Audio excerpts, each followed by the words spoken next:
जय श्री कृष्णा। सूर्य देव को तो हम सब जानते हैं। भगवान सूर्य देव जो आकाश में चमकते हैं। भगवान सूर्य ने भी मनुष्य रूप में जन्म लिया था और मनुष्य रूप में उन्होंने कश्यप ऋषि और देवी अदिति के घर में जन्म लिया। लेकिन आखिर उन्होंने जन्म लिया क्यों मनुष्य रूप में? इसके पीछे भी एक बहुत ही भयंकर देवासुर संग्राम की कहानी है। भगवान सूर्य का जो जन्म है ये हुआ था अभी जनवरी फरवरी में जो आता है ना माघ मास। तो इस माघ मास के शुक्ल पक्ष की सप्तमी तिथि को भगवान सूर्य का जन्म हुआ था। 2026 में ये 25 जनवरी को है। इसको आरोग्य सप्तमी भी बोलते हैं, अचला सप्तमी भी बोलते हैं और रथ सप्तमी भी बोलते हैं। भगवान सूर्य का जन्मदिन बहुत ही ऑस्पिशियस माना जाता है और इस दिन उनकी हर घर में पूजा होती है धन धान्य और आरोग्य के लिए। The golden shining orb in the sky has fascinated people since ancient times. It emits so much heat and light, and it removes darkness from our lives. रोज सुबह सूर्य को जल चढ़ाना, सूर्य नमस्कार करना, सूर्य देव की पूजा करना, ये सब खाली हमारे भारतवर्ष में नहीं होता, बल्कि विश्व के बहुत सारे देशों में, जैसे चाइना, जापान, इजिप्ट और पेरू, इन सब में भगवान सूर्य के प्राचीन मंदिरों के अवशेष मिलते हैं। तो जिस भयंकर देवासुर संग्राम की मैंने बात की थी, अब मैं आपको उसके बारे में बताती हूँ। बहुत प्राचीन समय की बात है, जो ब्रह्मा जी ने अपने जो मानस पुत्र क्रिएट किए थे सबसे पहले, तो उनमें से एक थे मरीचि ऋषि और मरीचि के बेटे थे अत्यंत तेजस्वी कश्यप।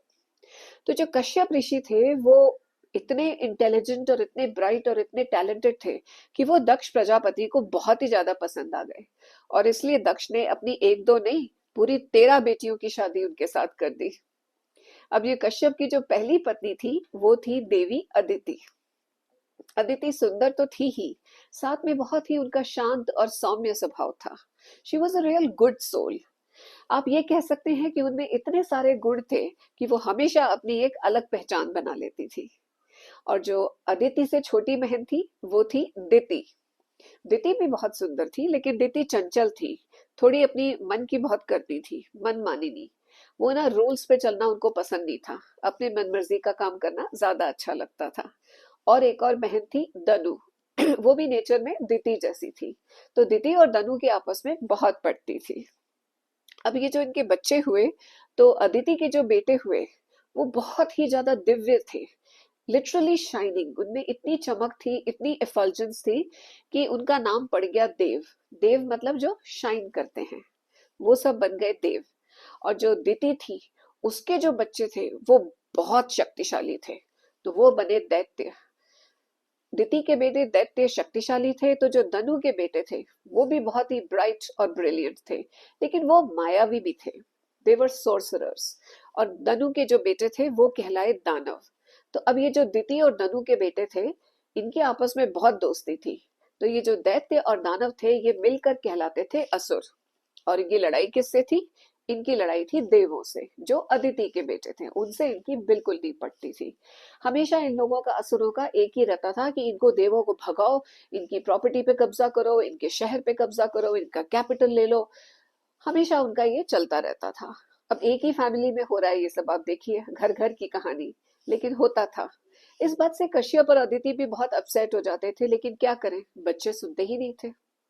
इन लोगों की कई बार बहुत लड़ाई हुई। इस भीषण लड़ाई में कभी तो असुर हार जाते थे और कभी देवता। पर एक बार ऐसा हुआ कि इनका ये भयानक संग्राम पूरे 1000 दिव्य वर्षों तक चला। अब आप सोचिए कि दिव्य वर्ष क्या होता है। तो हमारे जो ह्यूमन 365 ईयर्स हैं उसका एक दिव्य वर्ष बनता है। और ये 1000 डिवाइन ईयर्स तक चला ये युद्ध। और इस युद्ध में आखिर देवता हार गए। देवता जब हार गए तो असुरों ने उनको भगा दिया देवलोक से, और वो बेचारे मृत्यु लोक में और इधर उधर बाकी लोकों में छुपते फिर रहे थे। तो अपने बेटों की ये हालत जो है, उनका ये कष्ट अदिति देवी से देखा नहीं गया। वो बहुत दुखी हो गई और वो सोचने लगी कि क्या क्या करूं कि जिससे मेरे बेटों का कुछ भला हो। तो वो इसी चिंता में बहुत दुखी रहने लगी। फिर एक दिन अदिति ने आकाश में सूर्य को देखा। सूर्य की जब लालिमा देखी तो उन्हें लगा कि ये जो सूर्य देव हैं, जो पूरे विश्व का पोषण करते हैं, ये मेरे बेटों के भी दुख दूर कर सकते हैं। तो उस दिन से उन्होंने सूर्य की विशेष उपासना शुरू कर दी। अब ये जो सूर्य की उपासना करने वाली अदिति अकेली नहीं है, इसके हमें और भी बहुत सारे एग्जाम्पल्स मिलते हैं। जैसे जब त्रेता युग में भगवान श्री राम ने अवतार लिया था, विष्णु जी के अवतार ने, तो रावण से जब उनकी लड़ाई चल रही थी, उस समय अगस्त्य ऋषि ने उन्हें आदित्य हृदय स्तोत्र का पाठ करने के लिए बोला था कि भगवान सूर्य का जो आदित्य हृदय स्तोत्र है, इसका पाठ करने से सफलता बिल्कुल निश्चित है। और श्री राम जी ने किया था और रावण पर विजय भी पाई थी।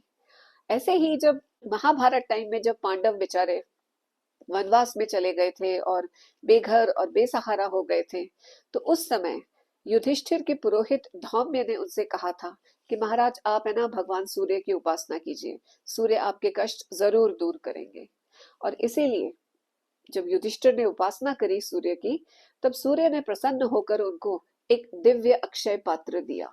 और ये जो अक्षय पात्र था, इसकी खासियत ये थी कि जब तक द्रौपदी अपना भोजन नहीं कर लेती थी, तब तक उसमें रखा हुआ अन्न समाप्त नहीं होता था, वो बढ़ता ही रहता था। तो ये जो दिव्य अक्षय पात्र है, इसने पांडवों को बहुत सहारा दिया उन 13 सालों में जब उनका वनवास और अज्ञातवास चल रहा था। तो ये तो हो गई भगवान सूर्य की महिमा की कहानी। अब चलिए वापस आते हैं उनके जन्म पर। तो जब देवी अदिति थी, वो वैसे ही इतनी ज्यादा प्योर थी, इतनी वर्चुअस थी। अब वो लग गई सूर्य देव की उपासना में, बहुत कठिन व्रत और उपवास करती थी, लगातार उनकी आराधना करती थी। और उनका आध्यात्मिक तेज इतना बढ़ता जा रहा था कि एक दिन सूर्य देव प्रसन्न हो गए और उनके सामने प्रकट होकर बोले, बोलिए देवी अदिति, क्या चाहती हैं आप?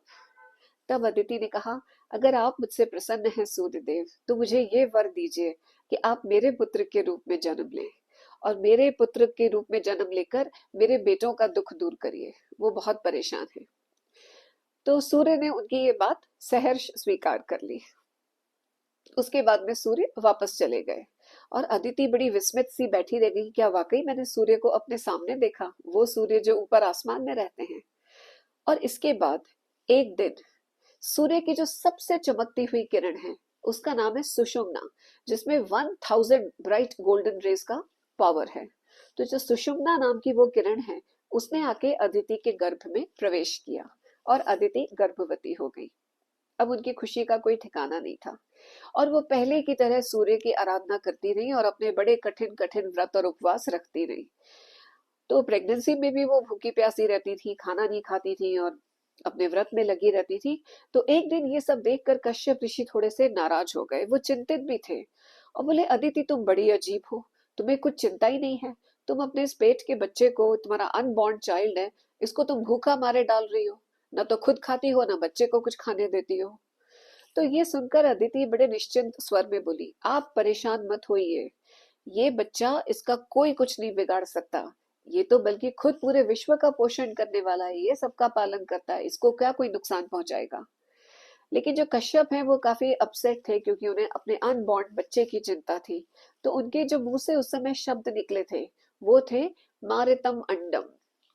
मारितम मतलब मारना, अंडम मतलब एग। तो उनका यही था कि तुम अपने अनबॉर्न बच्चे को क्यों मार रही हो।